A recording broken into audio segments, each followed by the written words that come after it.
Hello, everyone. You can't have an agile conference without Jimi Hendrix, right? Come on. Right? Please, someone say they know who's Jimi Hendrix here, okay? So I don't get caught out. So, okay. So a couple of things I just want to say very quickly. So hello, everyone. I'm Aslam. The theme of the conference is about evolution and where have we got to so far and what are we trying. So I just want to share some of the things that I've tried out. If you came here with the hope that this is going to be a TDD bun fight and some kind of hoedown or shootout, you're in the wrong place.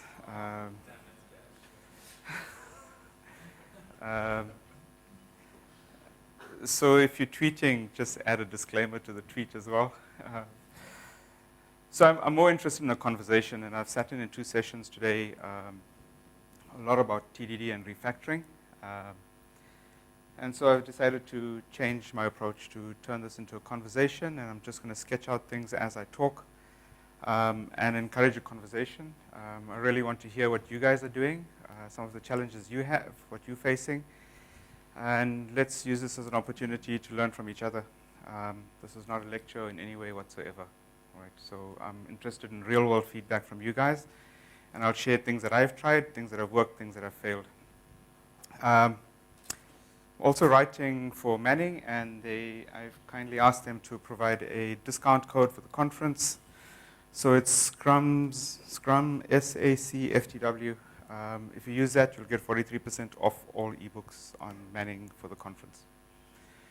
Last year we had Joachim Sunden from Spotify here. His book will be part of that as well, on Kanban and Lean. So there's some good books there. Mine will most probably be like bedtime reading for children so they can sleep. Okay, so it's come up several times today already, right? If you were in the same sessions that I was sitting in, which is rewrite versus refactor, and what does it take to refactor? And this is something I've been grappling with, and I've worked with some people here who've seen me fail spectacularly as well at this whole approach. And so today I just want to share some of my thoughts around this. It's also largely about a topic that I actually want to put out on the table for discussion, which is around the software craftsmanship movement, and that's all I can call it, is a movement. And one thing that is not talked about is what is the cost of craftsmanship for an organization. It's like said very quietly in whispers in dark dungeons, but no one openly talks about it, and no one is openly having discussions in boardrooms and things like that about what is the consequence if we did have to take the craftsmanship approach to software development for the commercial software that we develop. Okay, so that's exactly what I want to talk about, and I just want to start off with a piece of code that I had to face recently. Not that one. This one. It's Java code. Yeah, it's deliberately small. Okay. So if I go here, and if I just start scrolling for you, and those are Java developers in the room? Okay, so far I'm on line 124, 134 before I've passed the imports. Okay? And I'll carry on, and carry on, and carry on, and on, and on, and on. This is a single class, all right? Single class, single class, single class, single class, single class, single class, there. 7,000 lines long, including spaces and stuff, right? And this wasn't the biggest file. But it was one of the more important files. There was one that was 45,000 lines long. Okay. Now, some poor team actually has to maintain this. Okay. Now, if I go to somewhere here, that one, that starts at line 200 And it ends at line 1192. Okay? It has a dependency on one class, which happens to be this class. And it's just a POJO. It's just plain old Java, getters, setters, getters, setters, getters, setters, getters, setters, getters, setters, getters. Yeah. Right? Now, I was asked to help refactor this. Why? Because of the performance problem. Okay, it just wasn't performant enough. So where do I start? 7,000 lines of code, a dependency tree. So there's at least 130 dependencies based on the imports. So you can imagine if I start writing a test to start refactoring this, I instantiate this class. The moment I try to do anything, it's going to start vomiting at me, my IDE, until I fulfill all that. So my test itself is going to have 130 import statements, 131 because of JUnit. I have, in my opinion, I have got no hope in hell of resolving this through refactoring. I don't even know where to start. My first attempt is let's pass in something to the constructor and see what we get back. I can't even instantiate this. I don't have the energy to resolve all dependencies to instantiate this, right? So this is a serious thing that I'm talking about, right? But some poor person didn't actually sit down and write this thing here on day 1 and day 5 of the iteration or sprint said, okay, 7,000 lines later, it works, right? It wasn't like that at all. So it's something that's accumulated over time. It's like a 6, 7-year-old code base, maybe a little bit more. So the question I'm asking myself is, how can I refactor my way out of that? Seriously, how can I do this? Right? Because with all those dependencies, so what I then did is that I went and started doing some static analysis of this code base. I went and started running JDepend and a few other things. Some nice tooling like UML graph and things like that, wrote some scripts to actually generate things. The call graph for the constructor goes 9 levels deep. Effectively, the main method of this class, the workhorse method, goes 13 levels deep, the call graph. So it means that it calls something, that calls something, that calls something, that calls something, 9 deep before it gives back something, okay? So, and if I take Michael Feather's book, which is basically how to deal with legacy code, which is, I think, is a fantastic book, absolutely fantastic book. I think it's a better refactoring book than Martin Fowler's book, in my opinion. But if I take those approach, and the one approach he says is that find a place where you can put in a wedge and create an old interface, a new interface, and work from that. I don't even know where to put the wedge in. I don't even know where to snip with a situation like this.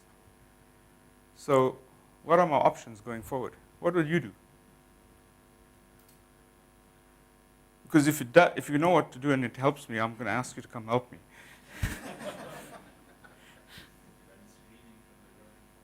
Well, that's kind of like what I did, right?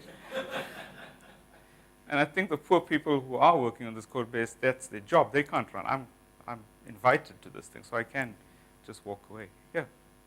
Yeah, I don't know. I mean, I know it's unique, and I've never seen something quite as bad. But I normally start like extracting mixes and trying to find patterns inside of the existing code. You know, and see where that takes you.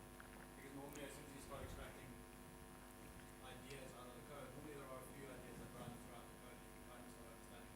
But you know, it's not a one-day task. Okay. A week, 2 weeks worth of work just to get the one part. Yeah. Okay.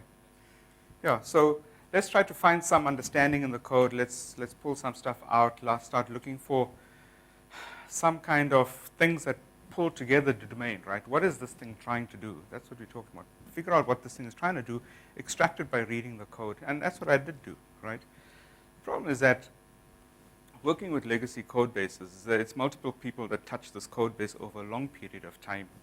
And they all come in with a slightly different understanding of what we're doing. So what we're talking about here is that establishing some kind of conceptual integrity what is this conceptual hole that we're trying to deal with, right? And it becomes increasingly difficult when you have these kinds of ridiculous dependencies. And this really is an extreme case. Because So is there another alternative? You mentioned the reason you're getting into virtual performance monitoring. yes, I mean, is there a view where you say feed it to a profile as a starting point and say, well, where are the performance problems coming from? And so let's try and isolate. yeah, I did. And there's one begin-tran and one commit-tran on either side of 7,000 lines of code with this call stack that goes 9 deep.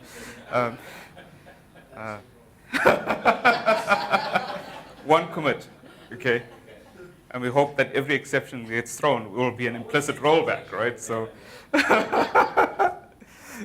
so the thing is that it's hard to establish. It can't fit in my head when the integrity, the conceptual understanding of this large piece of code, basically a largish domain, is spread across so many classes. That becomes really, really difficult.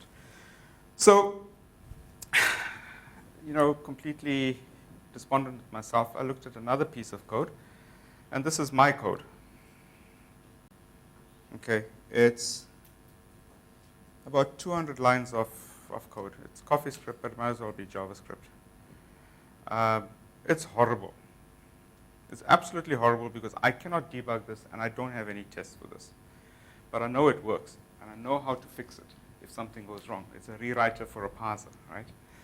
So I know I can fix it, but I feel sorry for the next person that has to do this. But it's my code, right? So I can handle this, and I'll be the only one handling it, and that's fine. But now it's how do I make this shareable? And I've politely put a comment on the top that said, I'd ideally prefer rewriting the abstract syntax tree instead of this token stream, which was a nice way of saying this is absolute bullshit, right? But that's what it turned out. So even my own code, and what I've realized is that every morning when I wake up and look at my own code, it looks worse than the night before. And I have to fight recently this battle of when do we actually start refactoring and when do we stop refactoring and when do we start actually throwing it away and starting from scratch. And I find myself more and more waking up in the morning and deleting an entire block of code, sometimes everything in this file, and starting again because something has surfaced in my subconscious. I realize, there's a better way to do it, idiot, let's try it this way. So unfortunately, if you work with me, a lot of my code is littered with false starts. Right. So that takes us to what we want to talk about today, which is, and this has led me thinking about this business of rewriting software. So if I say that is software development, okay. And let's just say that it's balanced on a scale. And I've oscillated between both ends of this. On one end, we have a couple of blocks that balance this thing out, and on the other end, there's another couple of blocks. On this side, we have this business of quality. And in this business of quality, the two big levers we use are TDD and we refactor, for which I have a high degree of love, not black heart, red heart. And then, of course, we do things like pair and CI, etc. And there's another thing on this side, which is more about getting to the top there and climbing that skills ladder. And that's where the craftsmanship stuff is. And yet on this side, there's two things that we're working with. Making money, and the other one is about how do we make an impact on the world. Influence a user. Now the problem here for me is that, let's see if we can get this going. The problem for me is that when we start doing this type of thing, right, on this end, here, and this picture is going to start really messy, here, this side,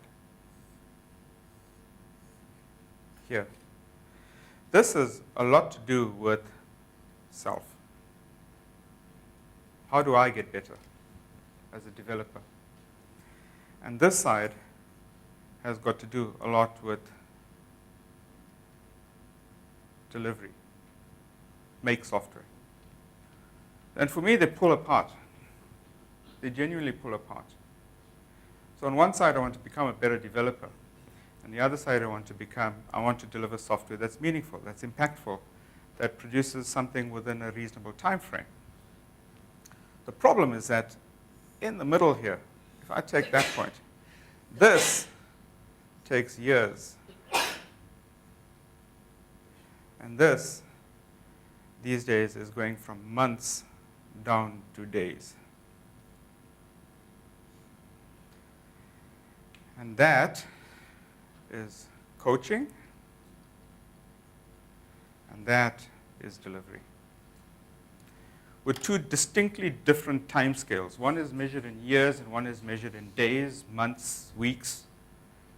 How do we reconcile that? How do you actually get better progressively over years? If we take an approach for the organizations that we work with and say, we need to be better craftsmen, how do I reconcile that? How do I sell this to someone sitting in a C-level suite? How? I haven't been able to make this argument.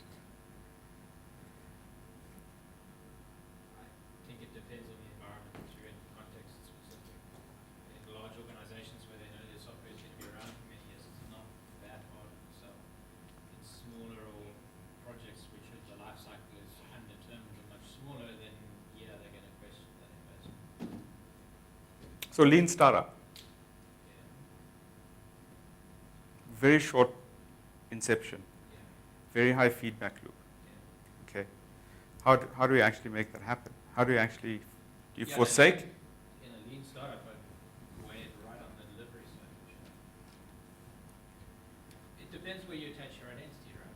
Yeah. So here's what I've been thinking, right? And this is what I realized, is that we still have that. But here, the big lever that I'm playing with here is TDD is not sitting here. Wrong. TDD is sitting here. And when I swing this lever here, I'm playing with that.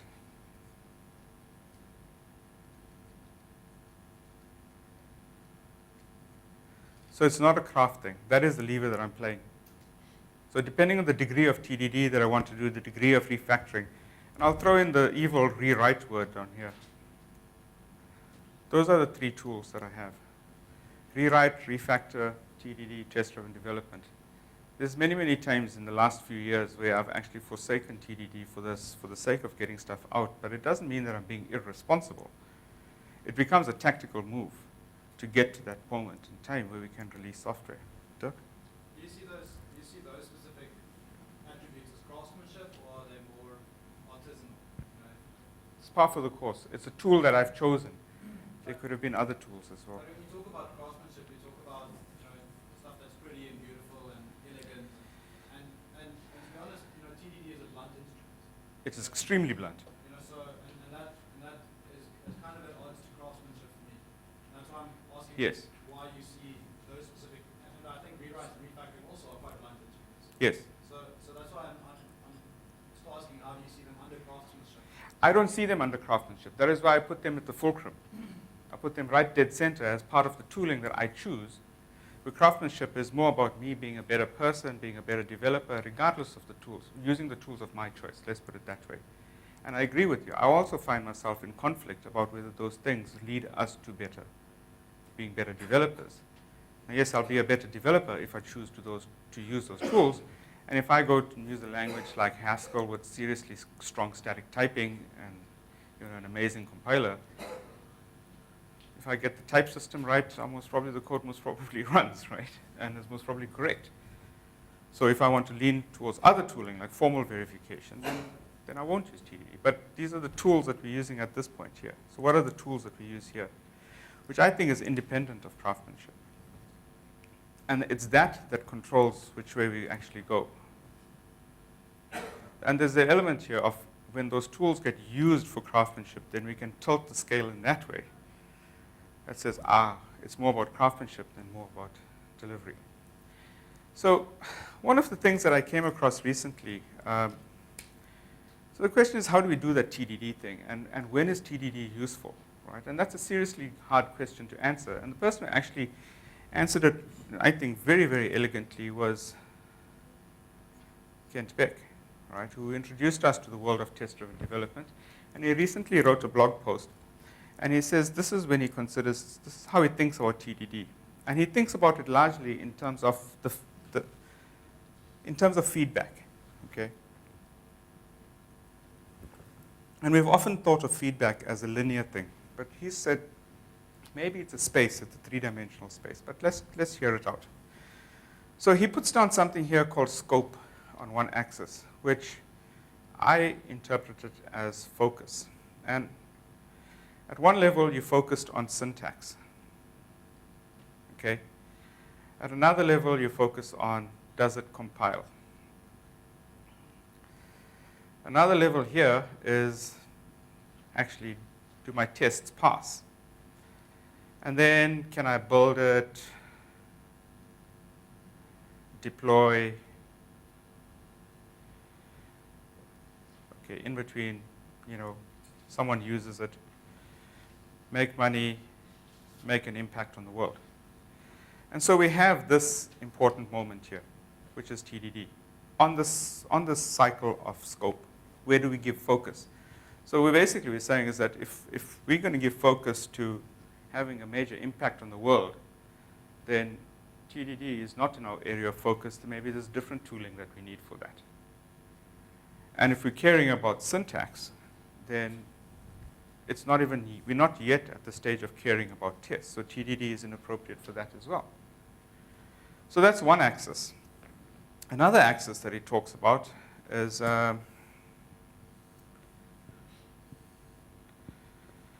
which he says he calls it clarity, but I think of it more as consequences. Okay. And here, right at the beginning, is that where you actually don't care. I don't care whether this works or not. I actually don't care how it performs anything. It's a careless approach to it. And at the other extreme, you have a very binary approach, which is yes, no. It either works or it doesn't work. There isn't any grayness in between. And in between, you can take a different approach, which is like,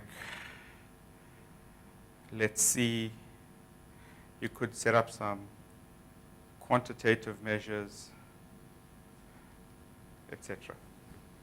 So basically, on those two axes, if I take those two, here is where we have unit and integration tests.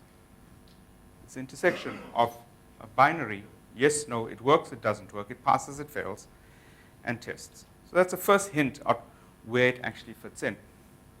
And there's the third axis here, and this is where this picture gets really ridiculous. And that's frequency. And here we're talking about going from seconds to minutes.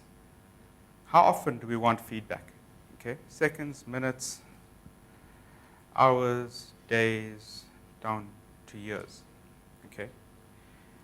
And if we go up here, it is the intersection of that and that.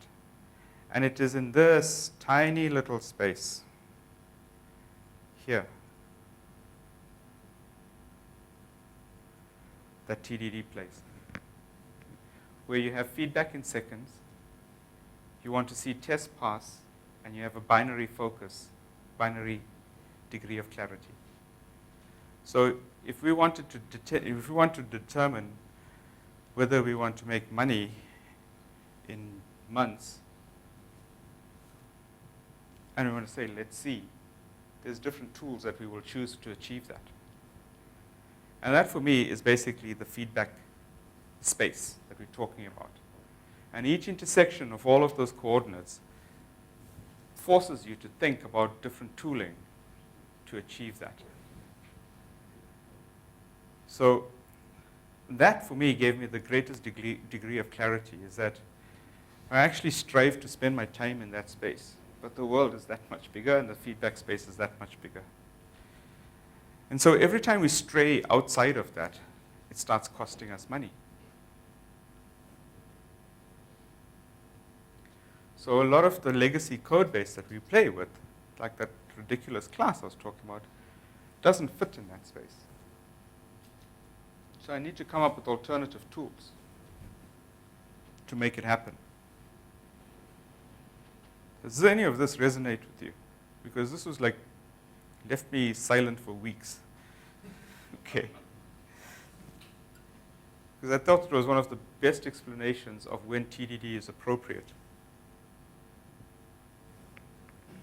But it's actually such a wonderful model that we can start using it to play different feedback games. In this situation, what kind of clarity do I need? What kind of scope am I playing with? What kind of frequency am I playing with? What is the appropriate tool? So now this is a model for me of how to design feedback loops. So if I can't get tests to run and execute in seconds, okay, I can happily tolerate minutes for long builds. But as I'm developing in that coding cycle, if it's not happening in seconds, if I've got to run that Maven damn command again and wait for it, or bundle an update, oh, forget it, I'm going to puke. So we're talking about seconds, very, very rapid high feedback for these particular tests. And why does that work when we talk about rapid feedback? Okay. And this is something that many people just don't understand or realize. So how many of you get really excited? You've got a build server and you committed some code and your test passed, but you broke a whole bunch of tests on the other side. You get excited because your build server actually proved its use. Come on. So you don't get excited. Thank you, one person. One honest person gets excited when the build server shows them a red light. Okay? Because everyone then stops and does types of things. Right? So the thing is that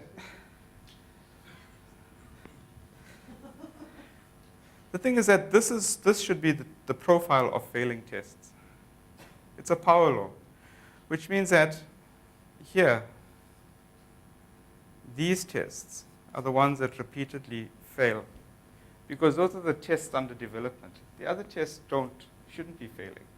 So if your build server suddenly starts vomiting at you and saying all these other tests fail, what does it tell you? Anyone? Hey? Yeah, that's one way of saying it. I actually just say it's design gone bad, right? So unexpected coupling, yes. This is tied to that, is tied to that. So some way or the other, a change here had a ripple effect to such an extent it caused something over on that side, and on that side, and on that side. That's a sign of a design that's actually gone bad. Right, another question, and it comes from XP. So there are some XP laureates in the room, Mark. So when Kent Beck introduced continuous integration, under which heading did it appear in the book? We narrow it down. People or tech? Why?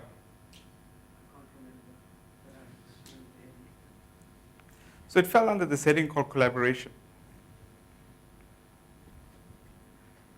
Because when your build fails, it's an opportunity for people to get together to have a conversation about what the hell just happened here, why did it fail, where did it fail, how do we prevent this from happening again, right? So that's the important thing, is that it's not that that our tests are there so that they are consistently failing en masse and we'll just deal with them. Otherwise, you'll spend an extraordinary amount of time actually just trying to fix broken tests when actually your design is horribly broken. Okay, so remember that part. Okay, now, so that for me is a sign of a code base that's actually starting to go horribly bad.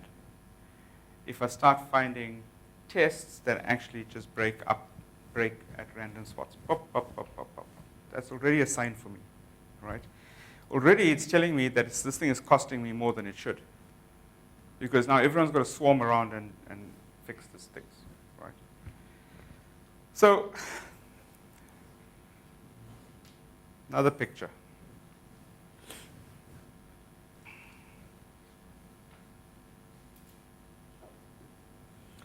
That was done by a guy called, some people say Beam, some people say Boom. Time and money.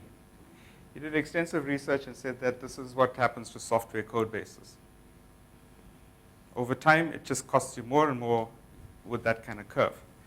What basically means if I carry on like that, it means that even if you stop time, it'll still continue increasing costs, right? So even if you just left it alone, it'll start costing more and more. That's basically what he's saying. So we've spent an extraordinary amount of time.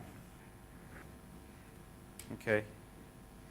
So when we start talking about refactoring, I'm going to draw a long timeline. Okay, so that's time, cost. What do we actually want to do is arrest that expense. That's what we want to do when we refactor. So what we want to do is we want to go and do this.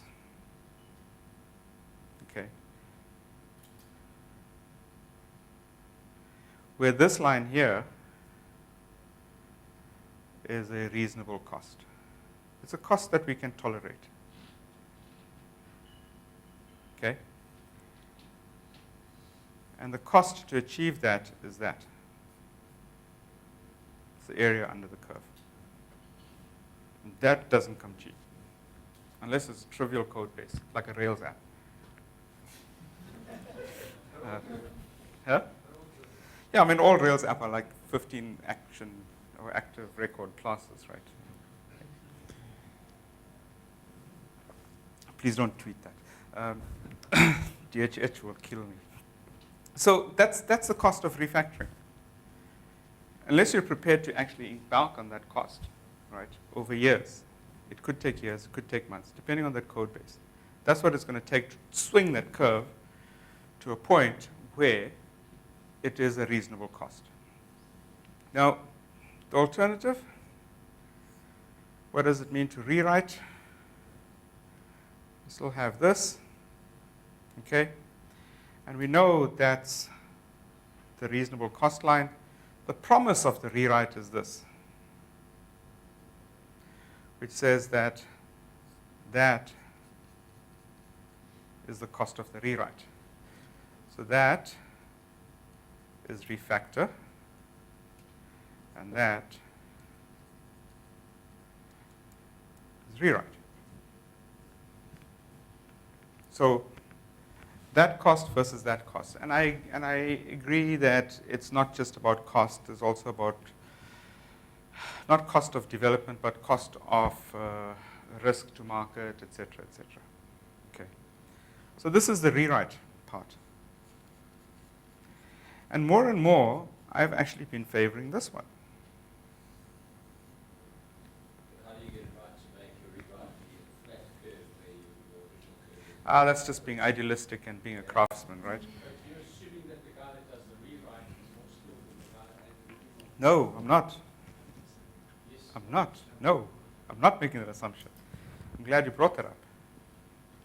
Okay.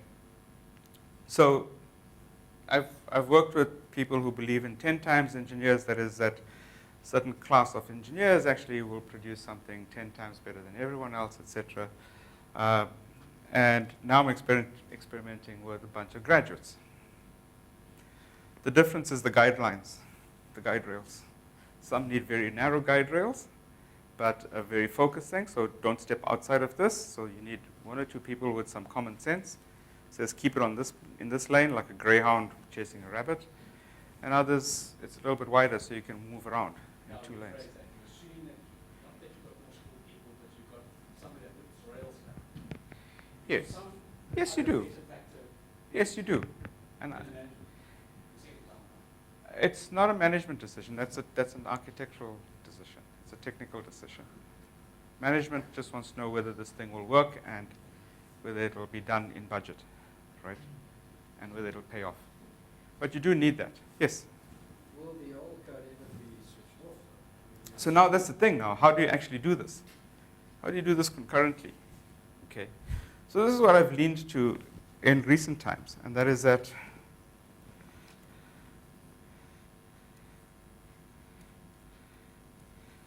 I value data over code. Data is more valuable than code. And that's my starting point. If I lose my code base and I got my data, game on. If I lose my data and I got my code base, game over. Does that imply that you'd be favoring integration tests over unit tests? In many cases, yes. In many cases, it can actually do that. So if we start taking something where you start spinning up small little single responsibility things, it's more valuable for me to have an integration test across those things than caring about having extensive unit testing for something that has single responsibility. So I'm prepared to throw that away consistently as long as the integration tests work. So it's flipping this over completely to say that we are prepared to discard the software. So we write software that is discardable. So the code is of single responsibility, and I'm prepared to throw it away. So the challenge I've put down to some teams recently is that any piece of code that we're going to deploy, we should be able to rewrite it in a week. And that's a crazy thing.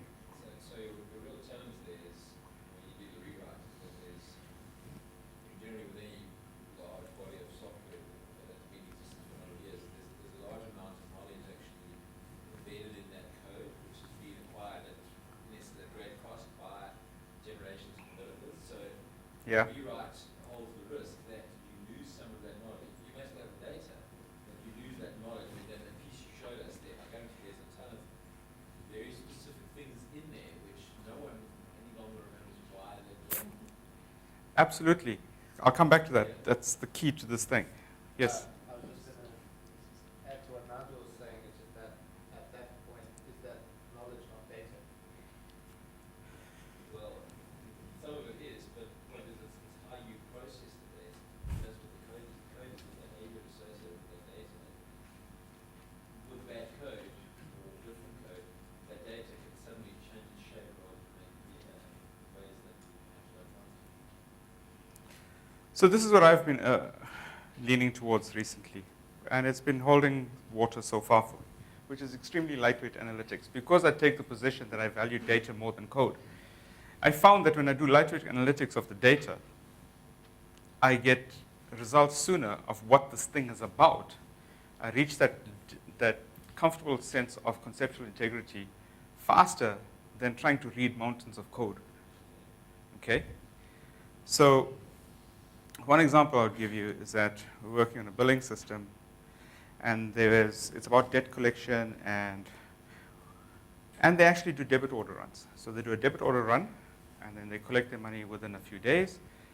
But then sometimes some people's debit orders don't go through, then you go through a different process, so they might do a reminder, and then they'll make arrangements for that person to pay by EFT, and then sometimes it goes into some debt collection agency, et cetera, okay? So there's various different, let's call them scenarios, okay? Various scenarios for how we collect money, okay? So what I did was that I actually said, what's the frequency, how many, and what are the scenarios, okay? So I'll build up a histogram, okay? So this bit here, let's take this part. That was 20%. Okay? If I draw that line, that's 80%. This part here, 80%, is the long tail. That is, there were over 100 scenarios, right, that contributed so little. And it was accumulated over a 7-year history with this company that at some moment in time, they thought they'll try this out, They wrote some code for that. It created the situation, so there's one client with such little return, such a small amount of money but we still do that, okay? And it's crazy once-offs that actually the company actually accumulated, and they have workarounds, and now there's this huge burden on the operational team to actually service this debt, okay? But rewrite, use case number 1, use case number 2, number 3, number 4. The moment we get into the long tail, it's a discussion of business. What do you want to do with this long tail? Do you want to convert them into the other 5 use cases? Do you want to drop them? What do you want to do with it? But if I took a refactoring approach, every single use case, every single scenario here, there's code for it. And I'm going to have to refactor that code. Yes, the refactor was to take the same policy and say, we actually don't throw away the tail, strip it. Exactly. Right? But again, that was a few thousand lines Ruby script. Where do I find the tail? And it's not located in one script. It's this situation there, the other side there, et cetera, et cetera. So it comes back to the whole dependency thing. So what was useful is that in this particular situation, that we could write code for that first use case within a couple of days. And this second one, talking about agility and how we take, how do we have an impact on the profit, how do we impact on business? The amazing thing was that for that second discussion, one person in the team said, why the hell are we catering for this? Why don't we just do a second debit order run? So we attempted that, a second debit order run. And so they've got, their first use case was debit order run, they get 70% of the money. And then 7 days later, they get about 20% of it. And then 10% was the long tail.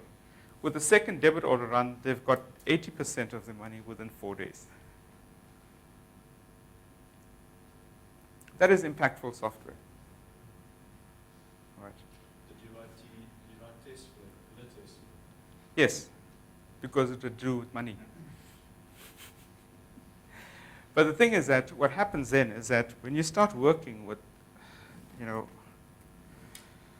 here's your existing code base. Here's your existing system. Here's this other system. Before I do that, let's do it a little bit smaller. So Fowler wrote this pattern that says that here's your existing system. How can we get rid of it? How can we deprecate it? And he says you can gradually strangle it. Okay? Start writing code around it that actually just suffocates it until everything starts using the other code, right? And he actually called it the strangulation pattern or psychopathic pattern or something like that. The approach what I'm talking about is this. Okay, so this is the existing one.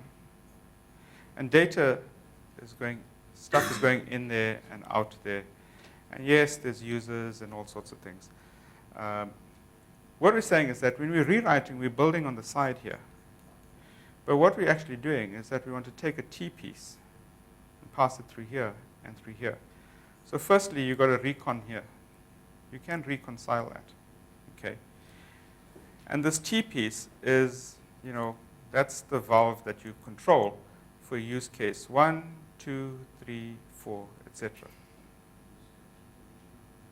Okay. So what we're doing here is not strangulation, is starving. So you starve the other system of data over time. And I've been finding that there, when I take that rewrite approach, so I'm not talking wholesale rewrite like what Martin said this morning with there's a tiger team, etc., that Uncle Bob spoke about, and you get the best men into the room, and the best men and women, my apologies. Get the best people into the room and just, feed them pizza, blah, blah, blah, and just rush off, and they will one day wake up with some software. It's not that at all. This is something that is extremely agile, that demands a very, very close collaboration with business and the development team. So this starving is something that you can control. And you most probably could predict when the source, the original system, has been starved of enough data that you could switch off that part of the system or that completely. And even if you just piped duplicate copies of the data, it's absolutely fine. Because you'll start using, the fact that it still travels through there, it doesn't matter because you'll start spending your time here. These people will move down here. Yes? So during this process where you start that data, what happens to when you add enhancements and change a feature? It's a question of timing. Because what you actually want to do is that you want to break the dependency here of what features get developed here and what features you develop here. You want to make that completely orthogonal as possible. So it actually becomes a choice. And often it's a bun fight. It's an argument. It's a discussion about should we actually incorporate that over here. So if I go back to this other one,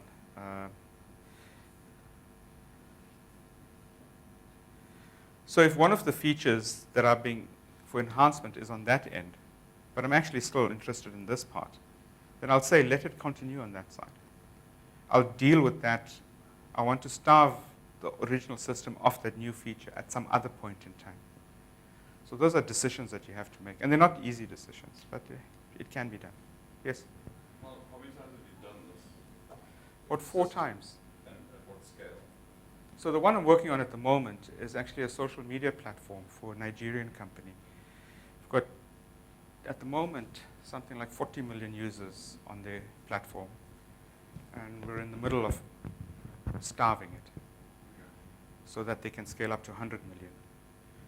So in that particular case, this starving thing that we're doing here, this here is serious scale. So we're moving even media, like images. So 20 million users on a social media platform. Each one has 20 images, photographs, selfies. Let's say each one is 20 megs. That's 200 terabytes. But you're doing it at like a data level, you're doing it at the UI level. They're seeing, they're not having to download another app onto their phone. In this case here, they will. But what we're doing is that we're not ready to actually get them to switch over. This takes time. That is why we have this recon. And I'll go back to the original thing of feedback space. That recon is not seconds, minutes. That's days, weeks, months. Okay. So that's a tool that we're playing with. So, to some extent, what you're actually doing is you're applying the whole refactoring pattern at a much larger macro level. You think of refactoring in that sense, you've got a piece of code, and you chop it up and you change it around, but you've got a bunch of tests and monitoring it, and looking at it and making sure that the data, if you like, the results remain the same. What you're doing is saying, at a much bigger level, I've got my data, and I've got some form of measurements and analytics to say Yeah. the data behavior remains the same. So it's I'm a chopping out a piece of the old system, yeah. I'm making another one. The- It's a similar process. the process is similar, although the time scale is very different. Okay, because if that's the existing system, right, and we could take that refactoring approach, and this one here is the rewrite approach. The difference between the two here, the two approaches, when I refactor, I'm doing a gradual change to the underlying design. Okay, I'm slowly morphing it to something else. Okay, whereas with the rewrite approach, we're actually seeking a radical change in the design in a very short space of time. Okay, so most people get rewrites wrong because they actually take it as a port of this to that. This is not a decision on technology choices and things like that. This is a desire to find a radically different design based on hindsight and knowledge of that existing system.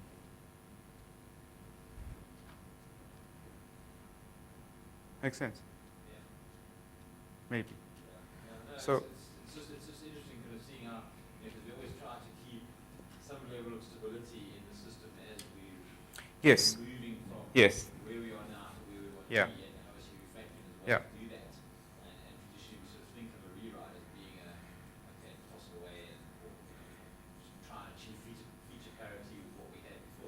Yeah. But what you're saying is, well, I suppose the feature parity is there in the sense of the data. You will eventually reach feature parity. Yeah. Yes. What we're doing is that we're actually using the data to inform us of prioritization of the backlog. Okay. That's what we're doing. Which scenarios are most significant right now? Which takes speculation out of the equation completely. This is myth busting on steroids. Okay. The thing that happens here, sorry, I'll come to you now. The thing that happens here is that those old systems are generally quite monolithic, and even if there are a couple of them, they bolted on in a big way. When we are rewriting, we're ending up with these types of situations, a lot more smaller components that we can do discardable software. We can take that approach of throw away everything. So we can rewrite that. So what happens when there's, in essence, coupling in the old system between two of these things that are going to be Yes. new modules now? So you implement the first module in the new system and it's Yeah. there. And some of the data that it's used is being fed Yeah. to one of the other ones. And yeah, you must have some So there's some data down there. What you will do in over a period of time, what will happen is that, and please, this is not an ESB, right? Okay. It's something that shifts data at scale, depending on your nature of your problem. And it ranges in, its range is either it's real time, right? So it's real time or batch. And you're playing with that. So what's tolerable? So at the moment, another company that I'm working with, everything runs on a 24-hour clock, right? In the financials system, equity trading and instrument and securities and stuff. So the 24-hour clock, there's things that happen at peculiar points in time. Anything that slips on that will have a ripple effect. So it's at the significant moments when the clock strikes that we actually want to pull something out. So you've got to reconcile from here and here, so you end up mapping. So what happens here is that when you do take this rewrite approach with the data first, is that it gives you a rare opportunity to actually question the semantics of your system. Actually understand deeply what the system is about. Whereas refactoring will take you on a gradual path based on existing knowledge. Whereas here you can just say, well, what do we mean? Like the social network that I'm talking about, here's a social graph. You're mapping it over to a new social graph. What do we actually want? What does it mean? It's an opportunity to do something radically different and beneficial and experiment. So you could have multiple T's. You could put multiple plumbing in and run different things side by side and see what the outcome is, and then make a decision if you want. So you do tend towards this, right? Which is the whole, coupling versus cohesion thing from 1962. So you still fight that. That doesn't go away. So you don't get that for free. You still fight it. So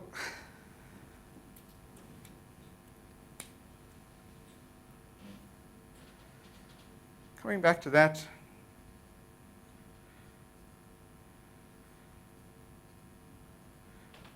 what are the tools here? And now I actually put that like that. They're not one on top of the other. Make money, then have an impact on life. That's generally how most organizations work. And here, this is to reach, holy status. And that's what we're playing with here, okay? And on this side here, basically what we're playing with here is cost versus return, and that's ROI. So what are we going to talk about? And on this side here, I don't think there's ROI involved. This is just about, guru status, personal enlightenment. And I think when you disconnect that, it actually makes a lot of sense. So sitting here, that there is self-learning, coaching, and that is delivery. The biggest mistake I've made in my life in recent years is where I've tried to do both at the same time. I find it completely impossible for me, personally, to reconcile doing coaching and delivery at the same time. I now ask people to prioritize, do you want to coach? Do you want to focus on that side of the fence or on this side of the fence? And it's simply because of time. This is in years, and this is in weeks to months. And every organization that I've worked with, where I've had the dual responsibility of skill up and deliver, deliver takes precedence when the chips are down. So how is the skill up different to putting the rails in place for the guys that you rewrite? Depending on where they are. So if you take someone who's absolutely at a novice level, the rails are very, very narrow. There's very specific instructions. Don't deviate from that, etc. Isn't that a form of skilling? No, that's instruction. The consequence over a period of time might be that they would have learned something, but it is not implicit that I will sit here and teach and coach and share with you in that way.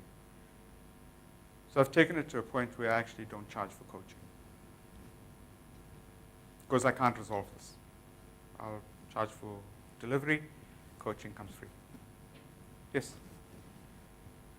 Does that imply that the left board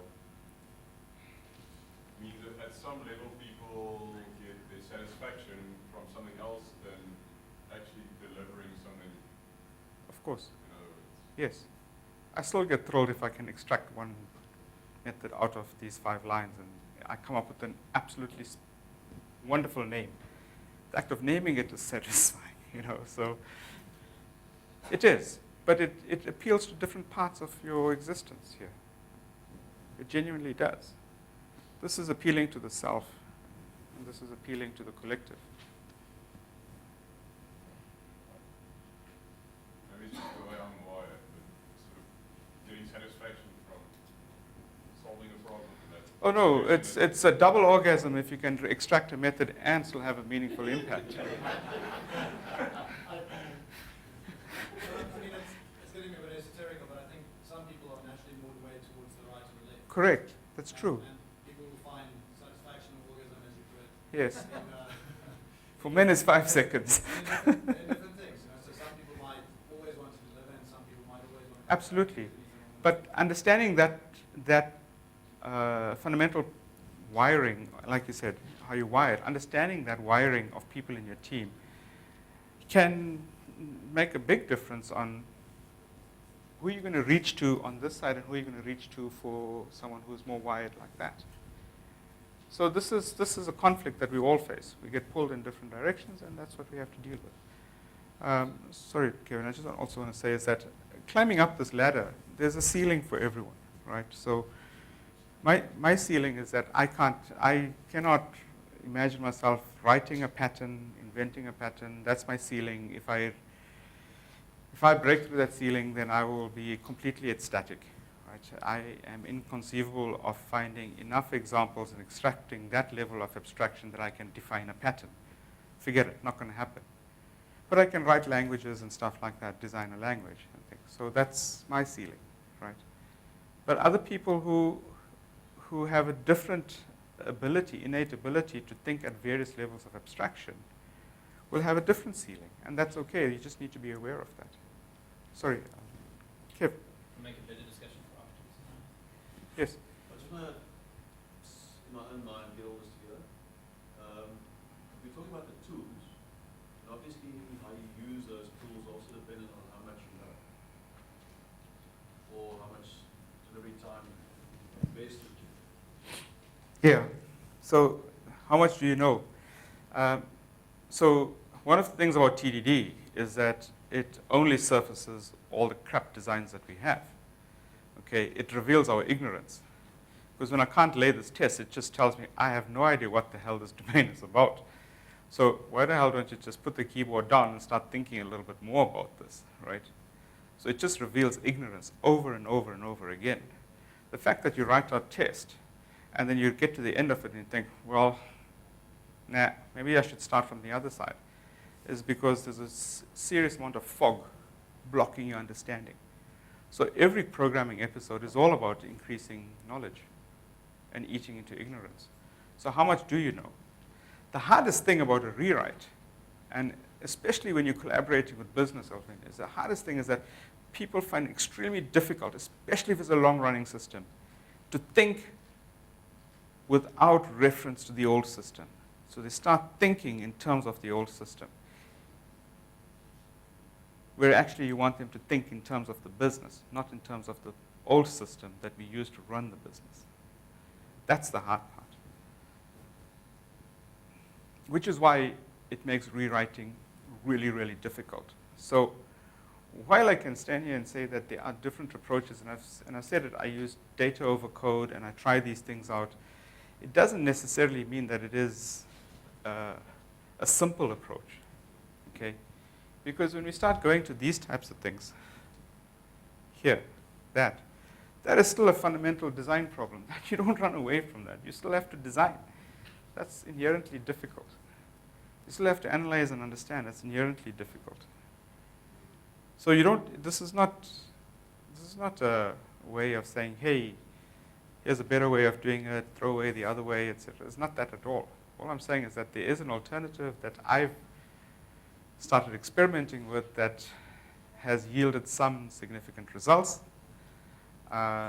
which takes us to those two curves of how do we achieve reasonable cost. And I am not in the least bit fooled by the fact that my code will eventually do this again. Okay. But if I take the approach that all software is discardable, everything here can be written in a couple of days. And life is better. So I've validated a lot of this thinking with a few people. And it just so happened that a good friend of mine, Dan North, and I, we both converged on some similar things together, but from completely different starting points. And he started putting together a body of work, so he can think, he can write patterns, I can't, right? And he's come up with a few things. Similar to what I call discardable software, he has a different name for it. He talks about teams that spike and stabilize. So we will spike and drop it into production as a spike. And if it holds water, we'll stabilize it. It's a different approach, right? But it's like serious agility. But you've got to back yourself that you have the ability to actually deal with that. So it's not about being a cowboy and, tweaking your Python script and prod. It's a deliberate, structured approach. We're going to drop this in. If it holds water, we're going to do this. So then we'll stabilize it. So there is an emerging body of knowledge out there that actually is starting to talk about these things. So all I'm saying is just be aware of it. 5:32. Is that time? Yes. Hey? So I don't know what you expected, but thanks for hanging in there. I hope you've picked up something, or even if you just got something to think about. And I have a standard document. It's publicly available to motivate for big budgets. It's not open source. It comes at a huge cost. No, I'm lying. So good luck with all your work. Good luck with your refactoring. Don't stop doing it. Be bold to try something new.